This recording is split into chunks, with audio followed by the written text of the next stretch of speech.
ኤንትራንስ ፈተናችሁ ላይ የሲኩዌንስ ጥያቄዎች እንዴት መስራት እንዳለባችሁ እያሳያችሁ እገኛለሁ። ዛሬም ሌላ የሲኩዌንስ ጥያቄ ይዤላችሁ መጥቻለሁ። ላይክ፣ ኮሜንት፣ ሼር ማድረጋችሁን እንዳትረሱ ጋይስ። ሌትስ ጎ። እሺ ጥያቄያችን ምንድነው የሚለው what is the fourth term of the sequence n cos n pi over 2 ነው የሚለው። በጣም ቀላል ጥያቄ ነው። fourth term ማለት የተጠየቅነው a4 ነው። ስለዚህ a4 ለማግኘት ምንድነው የምናደርገው? በኤን ቦታ የተጠየቅነውን ታይም ቁጥር ነው የምናስገባው which is 4 ማለት ነው። ስለዚህ ምን እናገኛለን? cos 4 pi over 2 እናገኛለን ማለት ነው። 4 pi over 2 ደግሞ ሲጠቃለል cos of ምን ይሆናል? 2 pi እናገኛለን ማለት ነው። ስለዚህ ዩኒት ሰርክላችን ጋር ሄደን እስቲ cos 2 pi ደግሞ ምንድነው?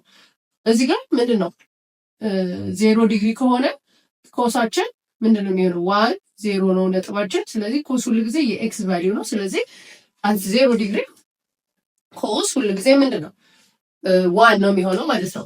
ከዛ ዩኒት ሰርክላችን እየዞረ በሄደ ቁጥር እዚህ ጋር ፓይ ኦቨር 2 እናገኛለን።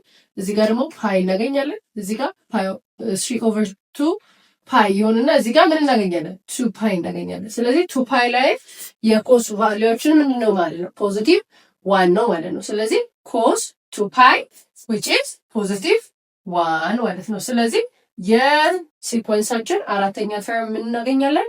1 ይሆናል ማለት ነው። which is on choice A